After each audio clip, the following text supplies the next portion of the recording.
بسم الله الرحمن الرحيم.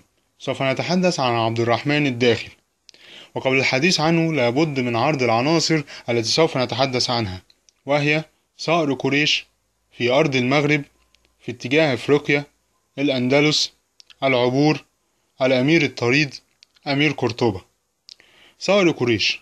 ولد عبد الرحمن بن معاوية بن هشام بمدينة الرصافة بسوريا، وعاش في قصر جده الخليفة هشام بن عبد الملك بعد وفاة والده. وقد نشأ في البلاط الأموي بين أهله، فورث تقاليد الأمويين التي تولدت عنها فتن واضطرابات في كربلاء والكوفة وخراسان والمغرب.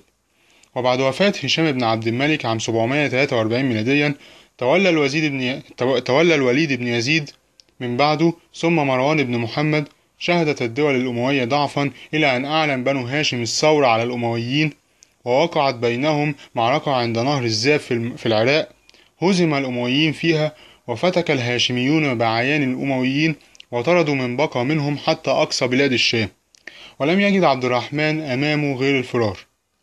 في أرض المغرب، وصل عبد الرحمن إلى مقر حبيب الفهري الذي كان أميرا على المغرب، فتعجب هذا الأمير لهروب هذا الأموي من مطاردة الهاشميين، فلم يكف عن التآمر ضده لتسليمه إلى العباسيين. ولما فطن عبد الرحمن لذلك فر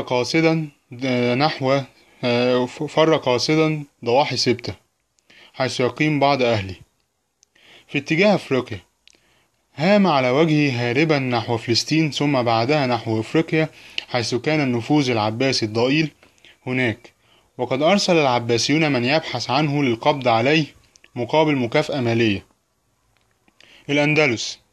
لم يطمئن إلى إقامته في أفريقيا حيث الأعداء، فاتجه إلى ما وراء البحر المتوسط التي بدأت تسودها فوضى شاملة، فرأى فيها مجالا لتحقيق طموحه.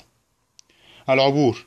فكر عبد الرحمن في العبور إلى الأندلس على رأس مجموعة من رجاله الذين رأوا فيه الأمل لتخليص البلاد من الفساد، وما إن وصل إلى هناك ورأى الراية الأموية ترتفع حتى دخل بلاد الأندلس غازيا كما دخلها من قبله طارق بن زياد. الأمير الطريد. بعد سلسلة من المفاوضات بين أمراء الأندلس، تمكن عبد الرحمن من كسب ثقة الأهالي، وأصبح الكل يحاول رفعه إلى عرش الإمارة بالأندلس. أمير قرطبة. بعد انتصاراته ضد خصومه، دخل قرطبة وأصبح أميرا عليها، وقد واجه ثورات جانبية لم يكن يتوقعها، ولكنه أخمدها. وبعد انتصاره اهتم بتعمير قرطبة ليجعل منها مدينة زاهرة لائقة بمجد الأمويين، وبنى بها مسجدها الشهير، وبقى فيها إلى أن وفته المنية سنة 788 ميلاديا، ويعتبر هو مؤسس الدولة الأموية في الأندلس. وإلى اللقاء في الموضوع القادم إن شاء الله، وشكرا على حسن الاستماع.